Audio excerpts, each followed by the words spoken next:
राष्ट्रवादी काँग्रेस शरदचंद्र पवार पक्षाचे पुणे शहराध्यक्ष प्रशांत जगताप मुंबईत दाखल झालेत। मुंबईतील राष्ट्रवादी काँग्रेस शरदचंद्र पवार पक्ष कार्यालयात जगताप पोहोचले आहेत। सुप्रिया सुळे आणि शशिकांत शिंदे यांची भेट घेण्यासाठी पुणे शहराध्यक्ष प्रशांत जगताप पक्ष कार्यालयात पोहोचले आहेत।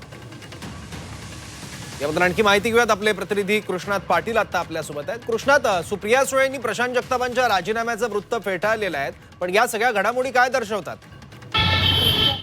यांचं मन वळवण्याचा प्रयत्न हा राष्ट्रवादी काँग्रेस शरद पवार गटाच्या नेत्यांकडून होताना पाहायला मिळतो आणि त्याचाच एक भाग बनून प्रशांत जगताप यांना मुंबईत पाचारण करण्यात आलेलं आहे। त्यांच्यासोबत बापू पठारे जे वडगाव शिरीचे आमदार आहेत ते देखील सोबत आहेत आणि प्रशांत जगताप यांची कुठेतरी समजूत घालण्याचा प्रयत्न या निमित्तानं होतोय, कारण प्रशांत जगताप यांचा दोन्ही राष्ट्रवादी काँग्रेस एकत्र येण्याला विरोध आहे आणि आता जर एकत्र आले तर मी बाहेर पडेन अशा प्रकारचा त्यांनी इशारा यापूर्वीच दिला होता आणि त्यामुळे प्रशांत जगताप हे पक्षात राहू देत आणि त्याचबरोबर युती देखील दोन्ही राष्ट्रवादी काँग्रेसची होईल आणि त्या दृष्टिकोनातून मार्ग काढण्याच्या प्रयत्न हा शरद पवार पक्षाचा असल्याला पाहायला मिळते आणि त्याचाच एक भाग म्हणून सुप्रिया सुळे आणि त्याचबरोबर शशिकांत शिंदे यांच्या उपस्थितीमध्ये ही बैठक सुरू झालेली आहे आणि प्रशांत जगताप यांचं मन वळवण्याचा प्रयत्न या निमित्ताने केला जातोय।